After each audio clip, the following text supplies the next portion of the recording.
Introduction. The following is a memoir-style book that I've been working on for a couple of years, inspired by my students who would always tell me I should write down the stories I had told them in class, so I decided to take them up on it. The title, Let Me Be You, comes from two things. One, a basic desire to walk in someone else's shoes to understand their life. And two, a favorite phrase I used quite a bit in my acting classes or in rehearsal. More on that later. The majority of my professional career has been as a teacher of theater arts and as a stage director.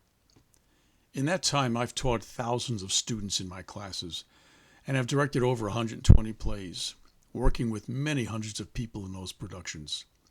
Quite a few of those productions have been in the colleges I've taught at, with some being in community, high school, and professional theaters. Through it all, I have seen some amazing transformations of actors and stages, of audiences, and even entire towns, inspired and moved by the power of live theater. It was this power that drew me to theater in the first place, and what held me there for so many years. We live in a world where there is such easy access to just about anything we need on our various screens, and it's become the default setting for our entertainment as well.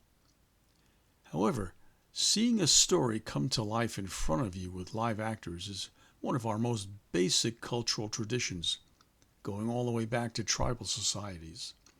That of sharing with each other in a group setting and acting out important stories to pass on to others. My decision to write about my life was not only to preserve some of my personal stories, but to also examine what it is that makes us human, how we change and evolve over time to eventually become the person we're supposed to be, and how some of the most seemingly trivial decisions we make can change the course of our entire life. I've divided up my book into separate chapters, most of which have a theme or a topic, and some that follow a particular history or storyline. I've tried to keep it somewhat sequential, moving from the earliest years of my life to the most current. Before we dive in, I'd like to thank my wife Ellie, an amazing artist, wife, and mother, and a person of incredible strength and integrity who has stood by my side throughout this unpredictable adventure.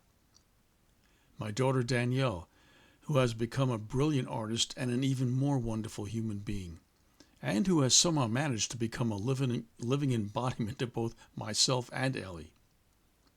To all of the friends and colleagues who have helped me over the years to achieve what I've been able to accomplish. And to all of the many students who inspired me over the years to become the best person, best teacher, and best director I could be. This is for you.